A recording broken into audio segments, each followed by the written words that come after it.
దగ్గర నుంచి కొనడం కూడా భారం అవుతుంది ప్రభుత్వానికి, అందుకే ఏమన్నా లేట్ చేస్తారు. అది కాదు, నోటిఫై చేస్తే ఏమవుతుందంటే డెవలప్మెంట్ బెజవాడ గుంటూరుకి వెళ్ళిపోతుందేమో అని భయపడుతున్నారు.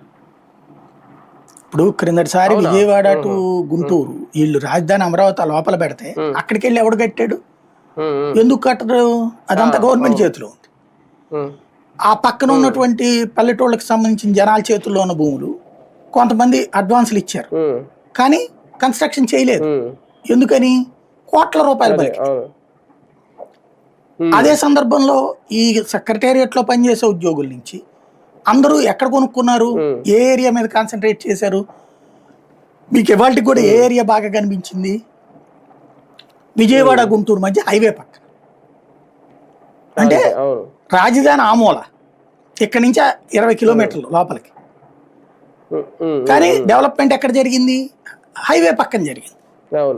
కాబట్టి రేపు పొద్దున అనౌన్స్ చేసేస్తే ఈ 29 గ్రామాలు ఈ ప్రాంతాలలో డెవలప్మెంట్ ఉండదు. ఎందుకంటే విజయవాడ గుంటూరు కలిపేస్తే ఇక అక్కడ కొనుక్కుంటారు, కానీ ఎవడైనా ఆల్రెడీ ఇన్ఫ్రాస్ట్రక్చర్ ఉన్న చోట ఇక్కడ కొనరు కదా, ఇక్కడికి రారు కదా అనేది భయం.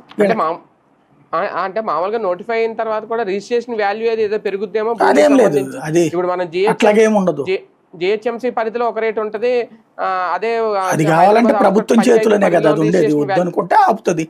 అదేం ప్రత్యేకించి ఎట్లాగైతే లేపాలని ఏం లేదు. ఇప్పుడు మొన్న గుంటూరు పెంచారు, విజయవాడ పెంచారు, అవుట్స్కర్ట్స్ లో పెంచలేదు. అదే సందర్భంలో ఇక్కడ పెంచొచ్చు, పెంచవచ్చు. అది పెద్ద ఇష్యూ కాదండి, అది పెద్ద కౌంటబుల్ కాదు.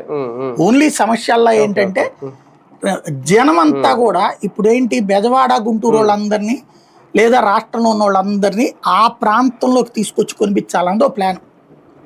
వీళ్ళు ఆల్రెడీ 100 ఎకరాలు కొనేసారు. ఏది 10 లక్షలకు 5 లక్షలకు అప్పుడు, తర్వాత